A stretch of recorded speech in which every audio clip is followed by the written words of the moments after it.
En esta trayectoria que vamos a seguir en este ciclo,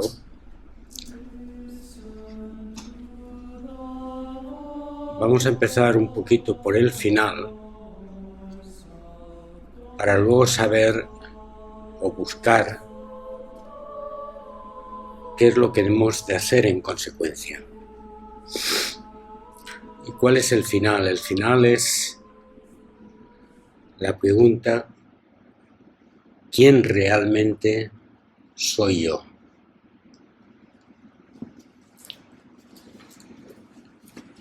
Yo me acuerdo con ternura de los últimos años de Billy Kiss. La última vez que le vi fue el año anterior a su muerte, y el maestro había ya entrado en senilidad. Un maestro que había escrito decenas de libros y que era sabio de corazón, de pronto le veía como un anciano. Allí en el sitio suyo hay una especie de bar o sitio para sentarse a tomar un té, y él se pasaba la mañana allí sentándose con unos, con otros, pero notabas enseguida su fragilidad, su pérdida de tal. Recuerdo también que el director del centro, Alexander, ya no le permitía que dara charlas porque las últimas charlas que él daba se repetía, hacía la misma charla y como que no se daba cuenta, ¿no? Y eso de una persona de la cual ha recibido el Dharma profundamente, pues impacta mucho el corazón de lo que la existencia humana es. Pues recuerdo que se le había quedado fijado una imagen muy poderosa, que era el impacto que le producía a él la contemplación del universo. Y vamos a partir de ahí a ver una perspectiva un poco más amplia en esa pregunta de quién soy yo realmente. Él empezaba a veces las charlas continuamente, muy repetidas veces,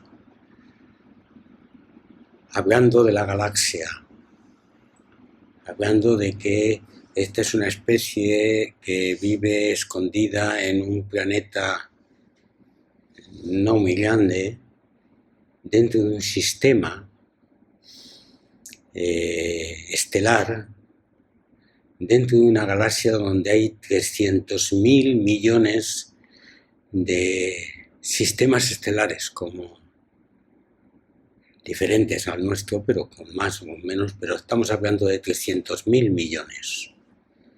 En esta perspectiva es diferente, y saber que esta galaxia es una galaxia media dentro de un universo donde hay 2 billones con B de galaxias.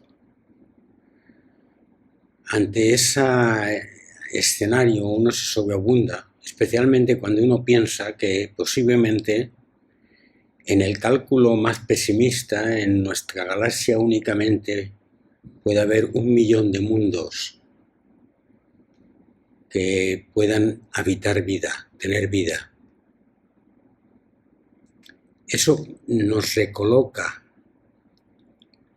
desde donde estábamos cuando Galileo hasta ahora, en una visión diferente,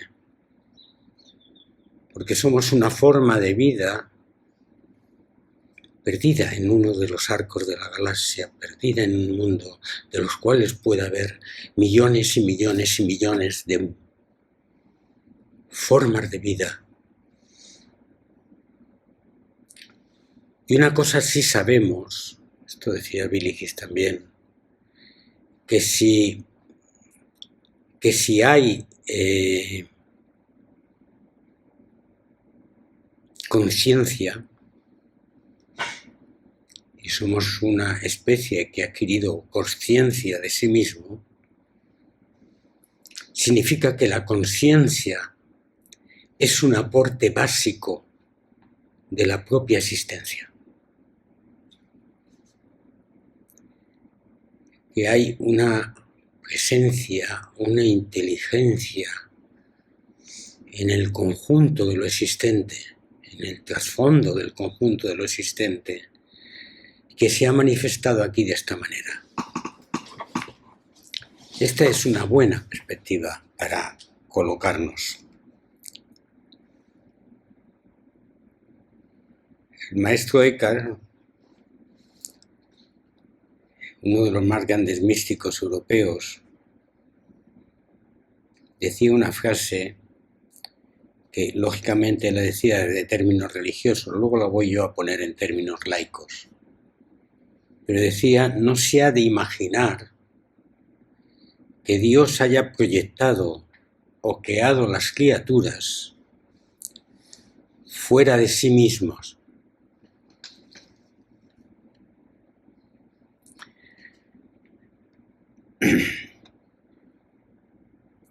En una especie de infinito de vacío. O sea, no se ha de imaginar que Dios haya creado las criaturas manteniendo separado su propia existencia como si las fuera sacando de un frasco y las observara como si fueran hormiguitas que colocara allí, sino que dice Dios ha creado todas las cosas no para que estén fuera de Él, al lado de Él o además de Él, sino que las ha llamado de la nada, es decir, del no ser al ser, que encontrarían, el ser que encontrarían, recibirían y poseerían en Él.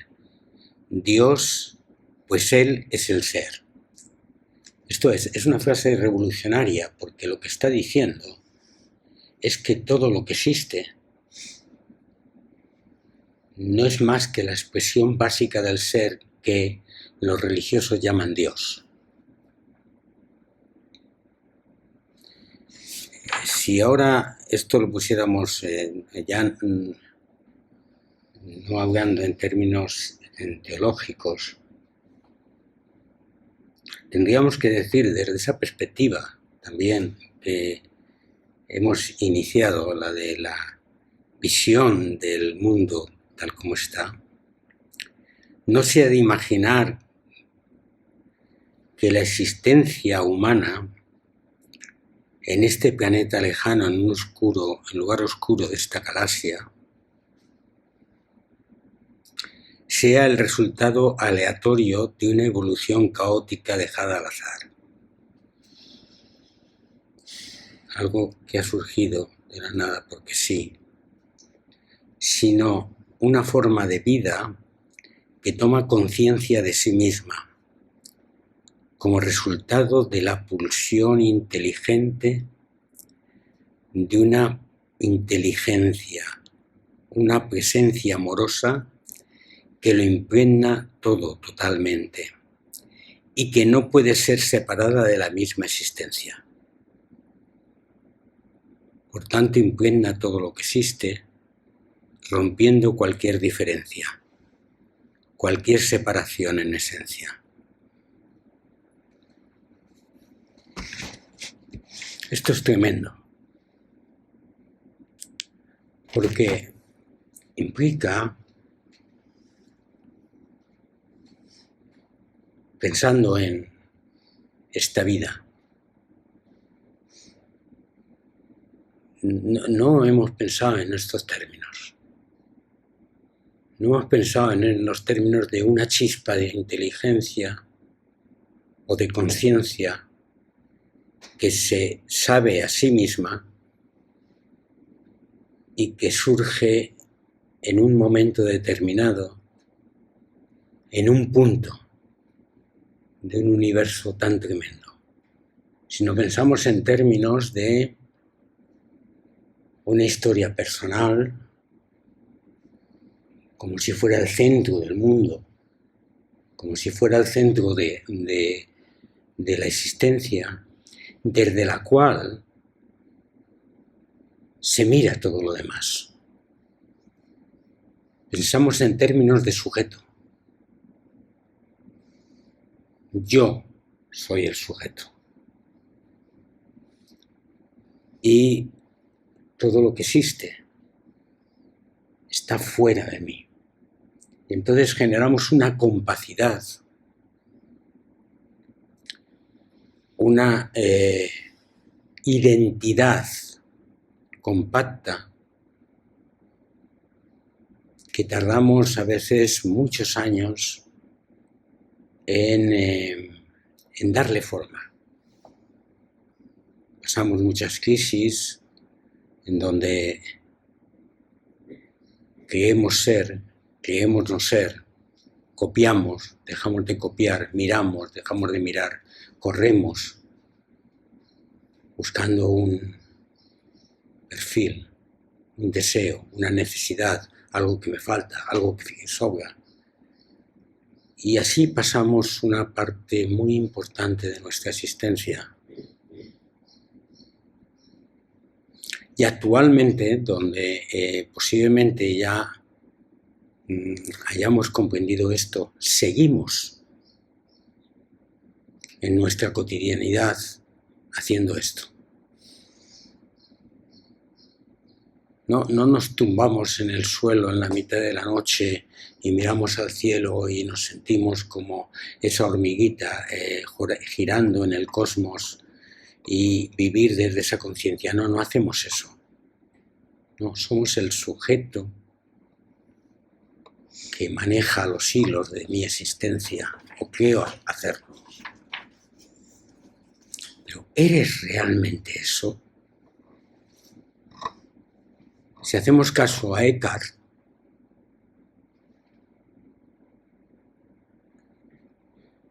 somos parte de él. Somos él. Somos el ser, sin separación. Entonces estamos perdidos. Estamos perdidos no porque no sepamos, que no sabemos, pero de pronto es como si hubiese un rayo de comprensión que me destroza todo lo que anteriormente he dado por supuesto. Mi nombre, mi historia, mi forma de vivir, mi existencia,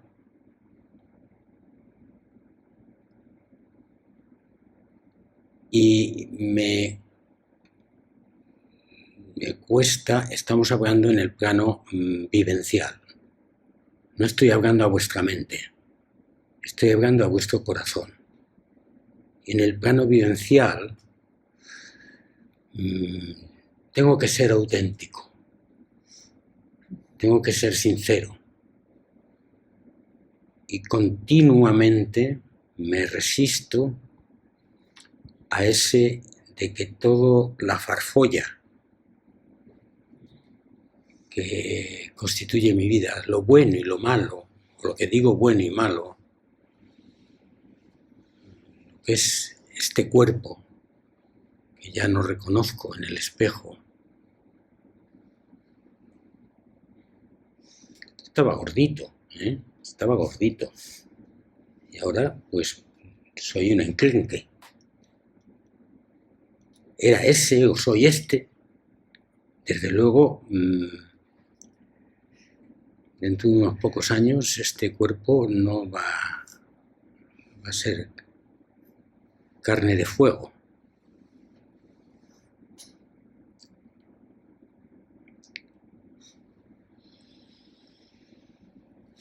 Ni esta historia que yo recorro y de alguna manera me está marcando, ni estas emociones que a lo mejor las tenía escondidas y surgen ahora y soy capaz de expresarlas. Y vivo en estas emociones. Algunos viven demasiado en esas emociones. Y otros viven mucho aquí, en el esquema. Lo veremos en los próximos 2 días o 3.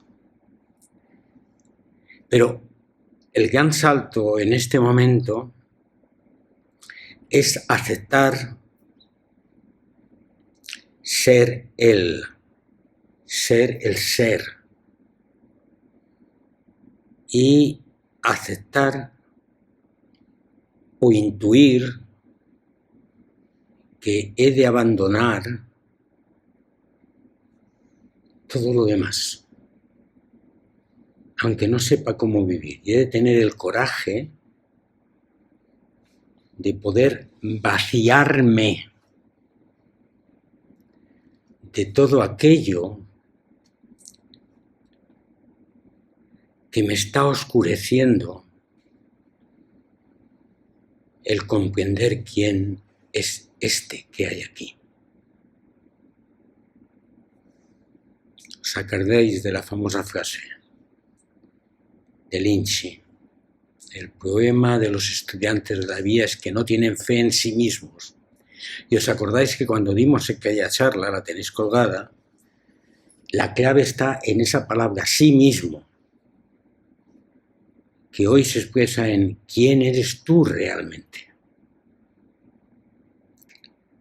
Si te quito la historia, te quito el nombre, te quito la conciencia del aparato que has montado sobre la existencia, te quito el cuerpo, ¿qué queda? ¿Quién eres? De eso va la charla de hoy. ¿Cómo vivir desde ahí? Porque he realizado un vaciamiento radical que me mete en un vértigo casi suicida. Casi no sé ni andar en esto. ¿Cómo voy a expresar este yo mismo?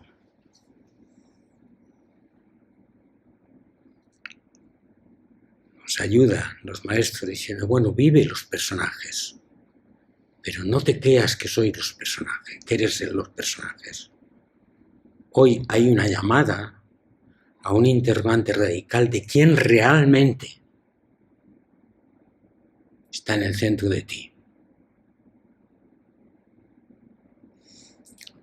Los maestros y la historia del Zen te habla mucho de la gran compasión,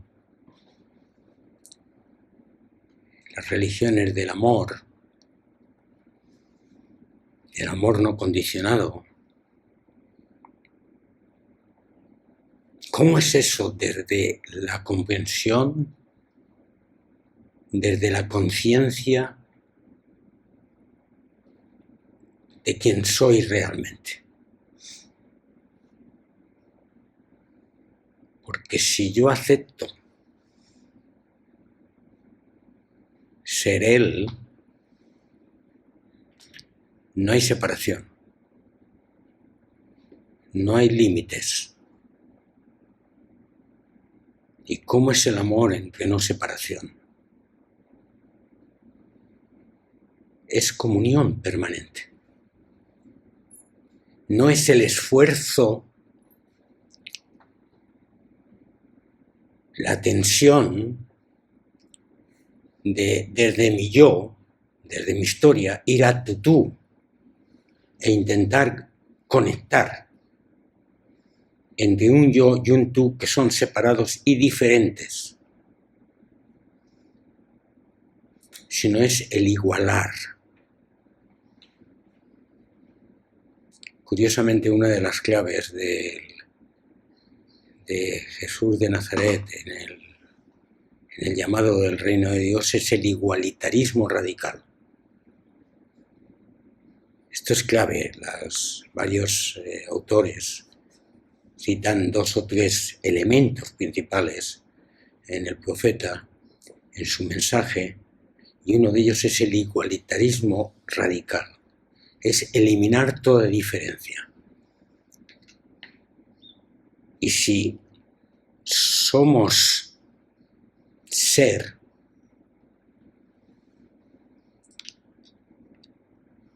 como decíamos el primer día, hoy tenemos esta forma. Incluso diría, en este momento tenemos esta forma, porque esta forma está continuamente cambiando. Nuestra percepción del tiempo nos hace sentir que esta forma parece estable, la forma que yo soy, pero si la percepción de mi tiempo se mide en decenas de años, inmediatamente vemos un proceso de cambio vertiginoso. Imaginaros que la percepción del tiempo se mide en centenares de años.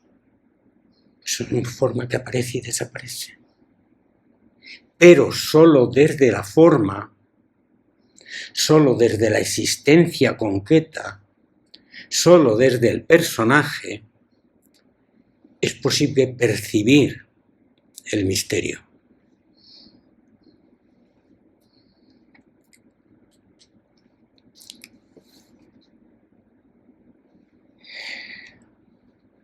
Pero no hay un puerto de referencia estable, único,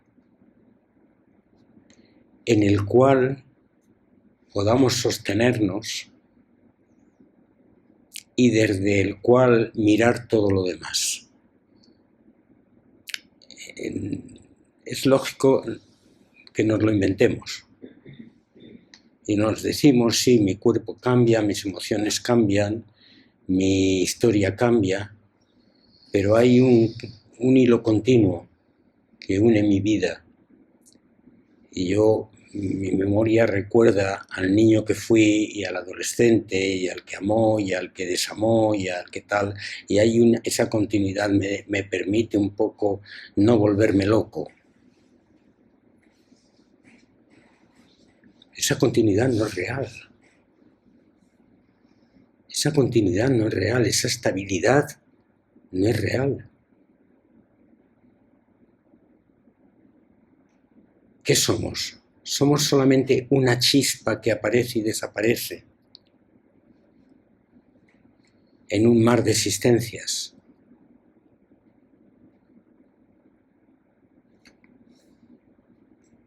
Dice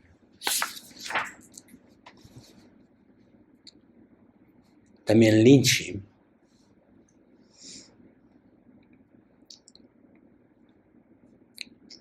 si queréis ser libres de nacer y morir, de ir y de venir, como si uno se pusiera o se quitara un vestido, está hablando de la historia humana, de esto que estamos hablando, de este devenir, debéis entender en este preciso instante que la persona que está escuchando el Dharma, yo hago estas palabras de Lynch mías, debéis entender en este preciso instante que la persona que está escuchando el Dharma carece de forma. ¿Qué quiere decir? No tiene forma. Sí tengo forma, pero carece de forma intrínseca, propia, definitiva. Carece de características, son perfil, historia. Siempre Lynch habla en términos hiperbólicos, pero está diciendo algo, es como si de momento nos estuviera Raúl ahí en medio, con las manos así, y de pronto dijéramos, carece de forma, y se le cae el cuerpo. Carece de características, se le cae la historia. tenemos que vernos un poco así. Carece de raíz. Esto es de enraizamiento propio, de un punto fijo desde el cual vivir. Carece de un principio. No ha tenido un principio. El nacimiento y la muerte son elementos que aparecen dentro de la existencia y solamente habrá principio y fin si lo que comprendo es que aquí no hay más que este cuerpo, estas emociones que se acaban, punto, final, ya está. Estás legitimado para entenderlo así. Pero yo te diría, si tú estás en esa posición, no sé qué haces aquí viniendo a hacer el Zen, en el cual estamos como si con una cuchilla de barbero quitando trozos continuamente. Porque en la meditación, si nos damos cuenta, lo que hacemos es anulamos nuestro cuerpo como referencia. Esto lo he dicho muchísimas veces, pero lo repito. Nuestras emociones dejamos que pasen. Nuestros pensamientos también dejamos que pasen. Y como que nos anclamos en un silencio. A veces es la respiración simplemente. Pero todo el ejercicio del zazen, del zen sentado, y el ejercicio del zen de la cotidianidad es unir soltando con cuchilla de barbero todo aquello que realmente está sobrando. Soltando, soltando. Entonces, si tu visión teológica o filosófica de la vida es esto lo que hay, una chispa, que es ahora, que luego no es. Chico, chica, disfruta de esa chispa, y te queda poquito. O hay algo más, o hay alguien en esa chispa.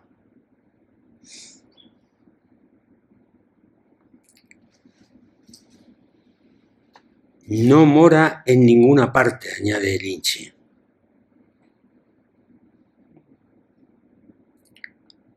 En lugar alguno. Pero añade una frase final. O sea, habiendo dicho todo esto, habiendo quitado cada uno de estos elementos, pero está viva y vibrante. Está viva y vibrante. ¿Qué es lo que está vivo y vibrante en esta vida? Esa pulsión, esa presencia amorosa, esa inteligencia, ese motor, esa fuerza que está en el fondo y que no es nada separado de lo demás que existe, pero es lo que está evolucionando continuamente en esa imagen fijada en el anciano Billy Gies, esa imagen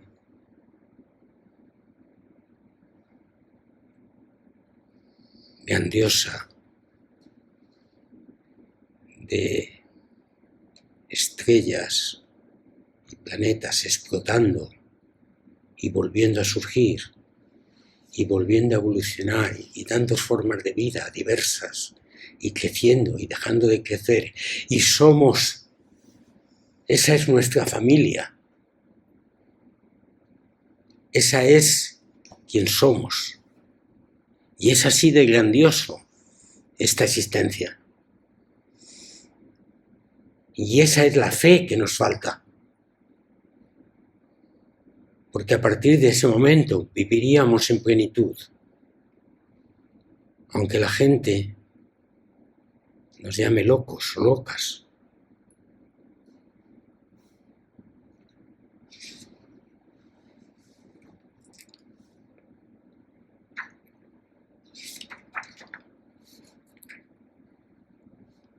Es difícil, por tanto, vivir desde ahí. Primero, porque solo estamos hablando en el plano vivencial, lo intuimos a veces en el momento más profundo del silencio, o lo aparece en una chispa, pero inmediatamente retraemos. Toca comer, toca andar, toca no sé qué, y ahí andamos distraídos con nuestros trabajitos, con nuestros proyectos, con nuestras dinámicas, hasta que de pronto otra chispa, otra intuición nos hace sentir eso. ¿Cómo sería la vida si estuviéramos permanentemente ahí?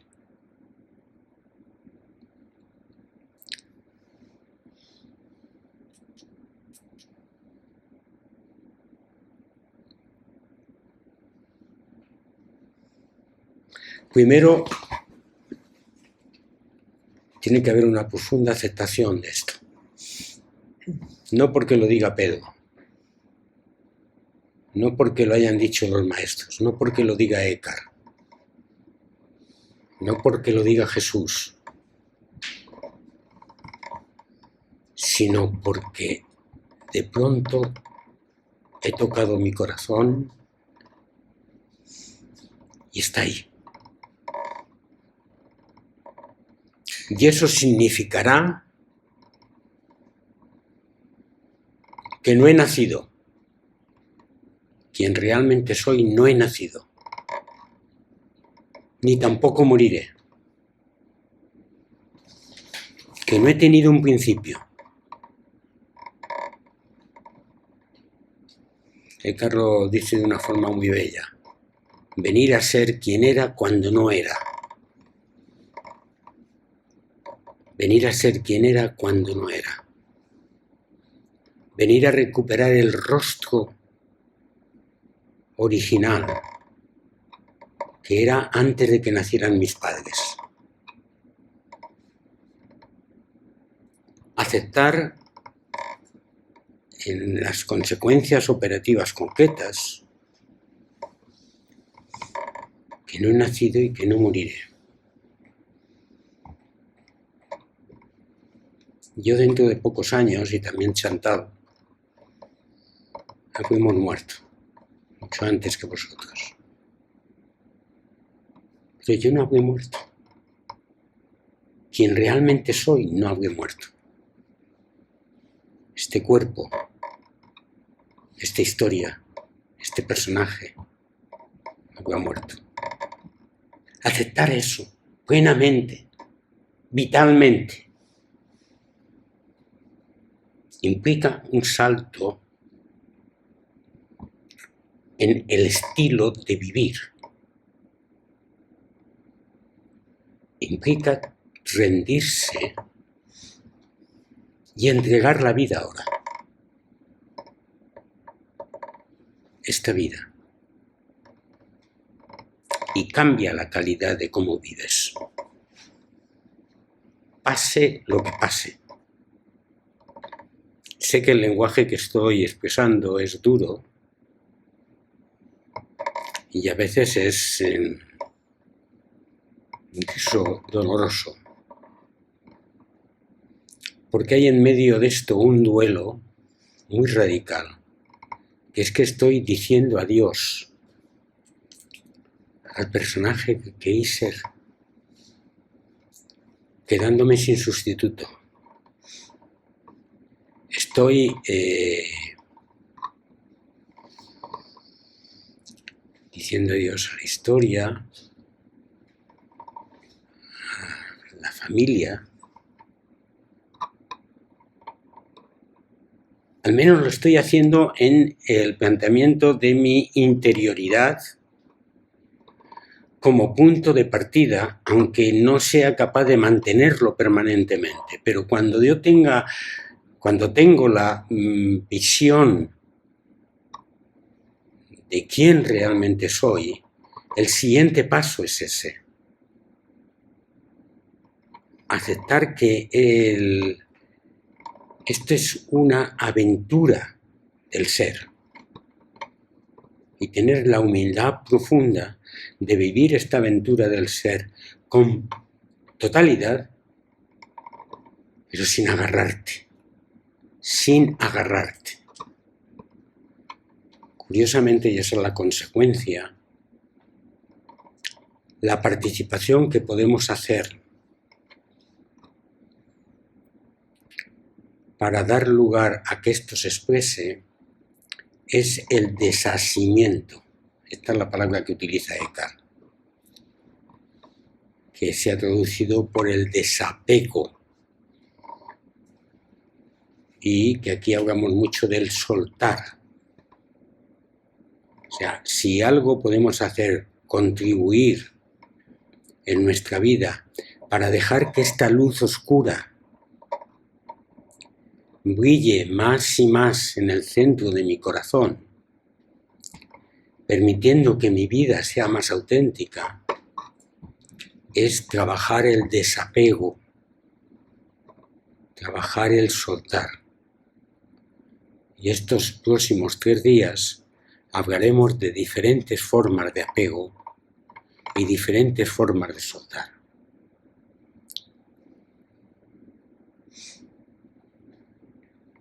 No tiene sentido la culpa. No tiene sentido el remordimiento. ¿Os imagináis el conjunto del universo con culpa? No estamos diciendo que no hay ruptura, que somos continuidad, que somos el ser. ¿Os imagináis, los que tenéis fe, a Dios con culpa? ¿Culpa de qué? Esa historia de que la humanidad estaba pecadora y culpable, y resulta que el Dios Padre entrega sanguinariamente a su Hijo para redimir esa culpa. Esa historia, ¿qué sentido tiene?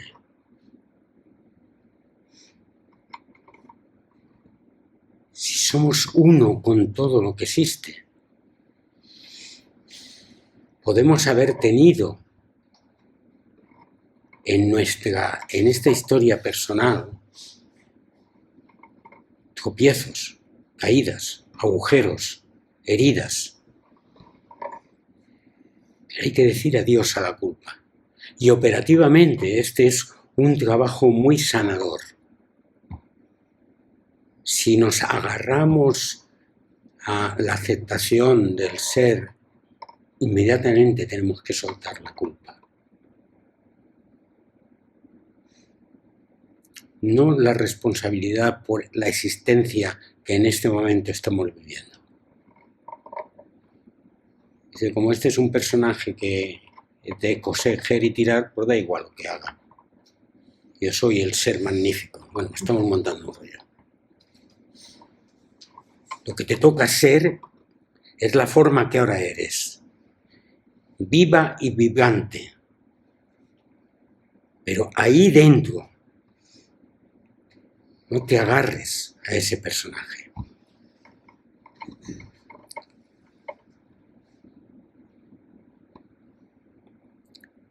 Entendemos las razones del sufrimiento. La primera noble verdad del Buda es que el sufrimiento está en todo lo que existe, pero es porque las formas, tal como se expresan, se crean y se destruyen, aparecen y desaparecen, viven en la tensión de tener que buscar algo, al menos la forma humana. pero también entendemos cómo hacer que el sufrimiento desaparezca, que es con este desapego. Y como dice la cuarta noble verdad, y el camino para hacer que desaparezca.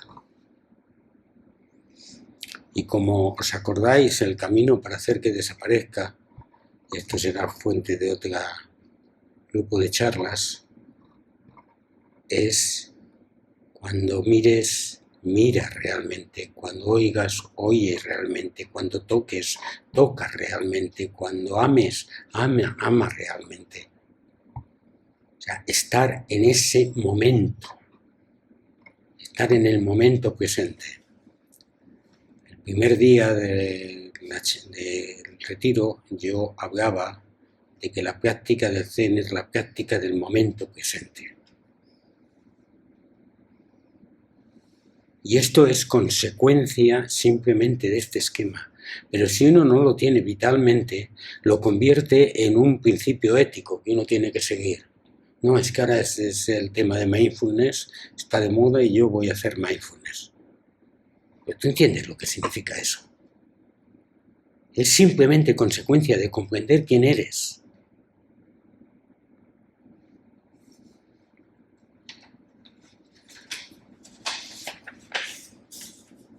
Vivir la contingencia. Contingencia significa la no separación. No hay nada inherente en la existencia. No hay nada que sea tuyo y que de alguna manera se quede contigo para siempre. Contigo me refiero con don Pedro, don Aitor o don Raúl o doña Rosirati. Incluso aunque te cambies el nombre, como aquí la señora África, no hay nada de África. Ese salto, estoy resumiendo, ya entraremos en ello, implica diversos aspectos.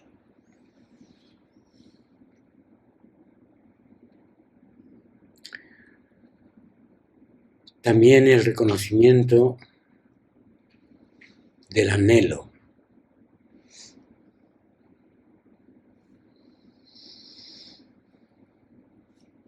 Sabemos que no es esto, que no es este yo, y vivimos el drama de tal como si nos sintiéramos encerrados en una especie de jaulita y queremos volar.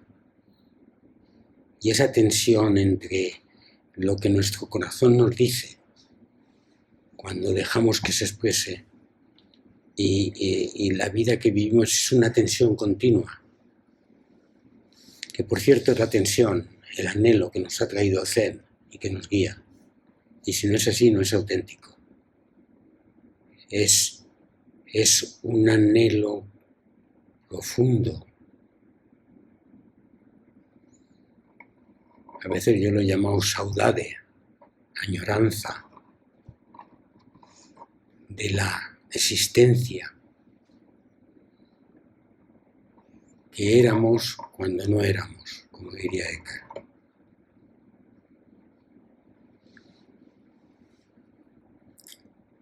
Y por fin aceptar profundamente, operativamente, la impermanencia.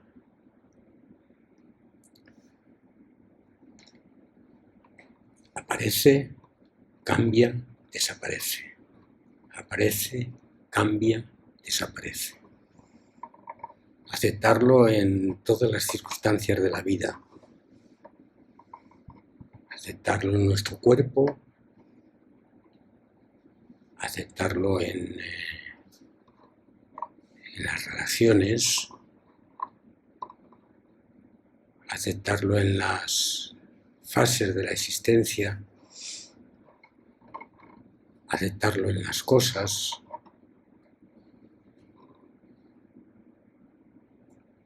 Alguna gente me he encontrado que me dice: qué pena que ya no exista el bosque, lo bien que lo pasábamos allí y tal. Bueno, que sepáis que lo que era el bosque, ¿no? La mayor parte. Quizás Juan Luis no lo sabe. He vuelto allí. He vuelto a entrar en esos sitios. Y he reconocido los lugares, las cosas que yo puse. Eso, el color de las paredes a veces están allí, muebles que todavía quedan, caminos. Pero aquello ya no es el bosque. Aquello hoy es un convento tibetano.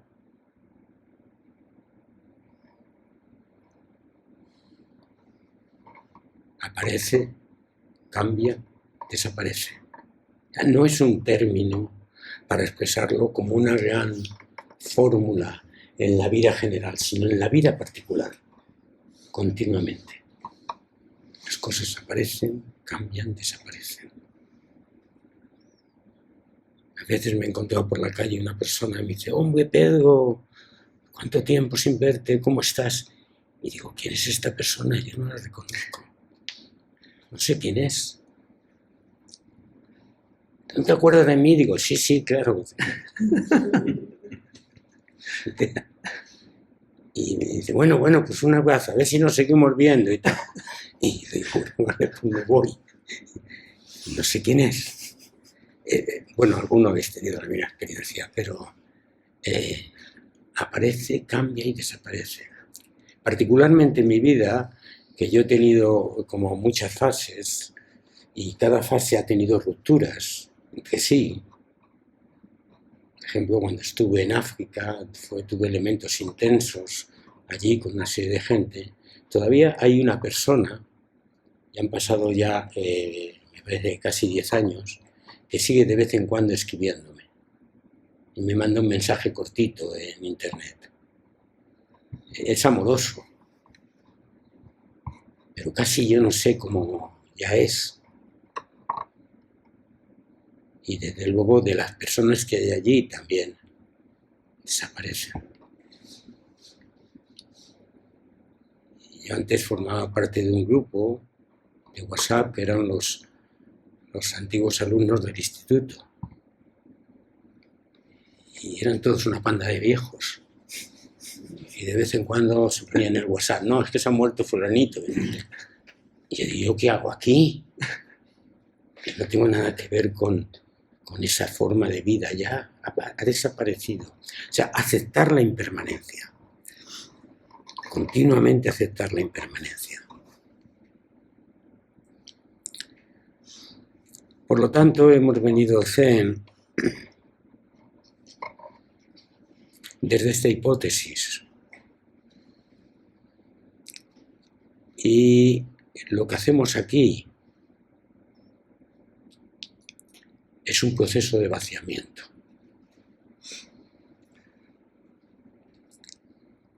Porque la única forma de que se exprese quién realmente somos es cuando los personajes han quedado vaciados. Es curioso y paradójico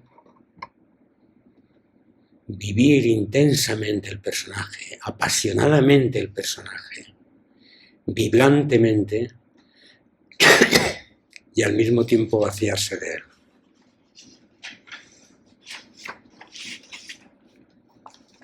Como si entregáramos la vida en cada instante. Como si en cada paso estuviésemos poniendo en la mesa nuestro corazón. Pero en el zazen, si es un zazen puro, hacemos eso.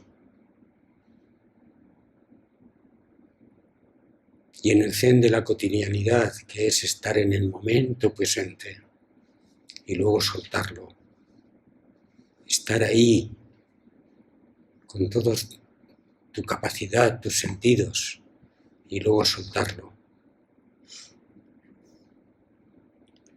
Ese vaciamiento existe.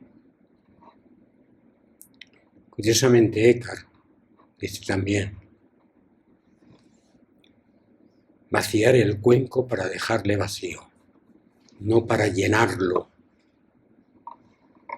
de alguien o de algo. No vamos a poner nombre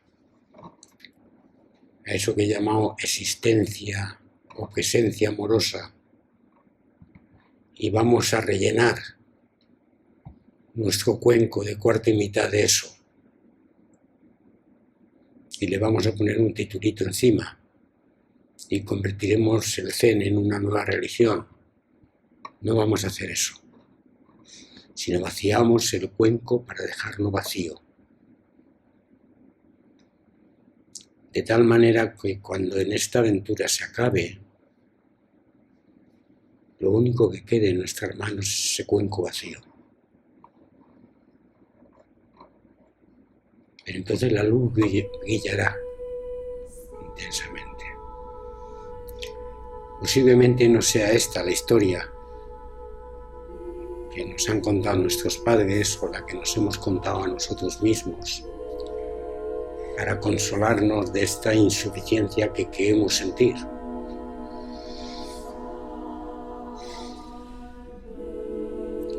Pero es lo que hacemos aquí y lo que vamos a seguir haciendo ahora a continuación.